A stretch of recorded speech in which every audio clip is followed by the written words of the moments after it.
Israel and Hamas have taken a major step towards ending the two-year war in Gaza. On Friday, the Israeli government approved a framework to release all hostages, both living and deceased. The deal comes after indirect talks in Egypt and follows a 20-point peace plan announced by U.S. President Donald Trump last month. President Trump has stressed that no one in Gaza would be forced to leave and described the agreement as a great peace plan supported by all parties. Here's what he has said. When does it? Nobody's going to be forced to leave. No, it's just the opposite. This is a great plan. This is a great peace plan. This is a plan that was supported by everybody. I mean, as I said, they're dancing in the streets of many, many countries right now. It's amazing. I've never seen anything like it. No, we're not looking to do that at all. Under the first phase, Hamas will release Israeli hostages within 72 hours, bringing the promise of an end to hostilities. In return, Hamas has submitted a list of 1,950 Palestinian prisoners it wants released, including 250 serving life sentences and others detained since the war began. Let's listen in to what Gideon Sa'ar, Israel's foreign minister, had said in a recent interview. When does it? Hamas carries out its part of the agreement, is this the end of the war?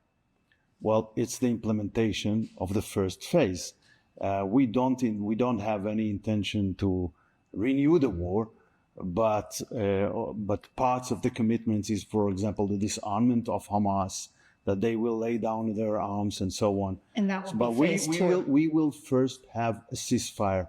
Immediately after the decision will be approved by the government, there will be a ceasefire.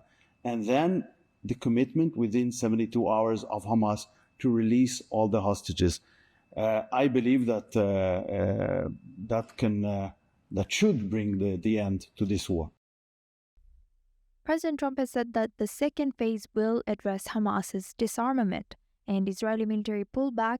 A 200-member U.S. military team will oversee the truce, working with Egyptian, Qatari, Turkish, and Emirati officials, but no U.S. troops will enter Gaza. Here's what he has said. When does I'm it not going begin? to talk about that because you sort of know what phase two is, but there will be disarming, there will be pullbacks, there will be a lot of things that are happening. You know, I gave you a whole list of 22 different things that will take place. Celebrations erupted in Tel Aviv and Gaza, with Netanyahu calling the deal a diplomatic success and national victory. Palestinian President Mahmoud Abbas has called it a historic moment, hoping it brings lasting peace and security. The deal also includes aid for Gaza, which faces a humanitarian crisis, and plans to rebuild the territory.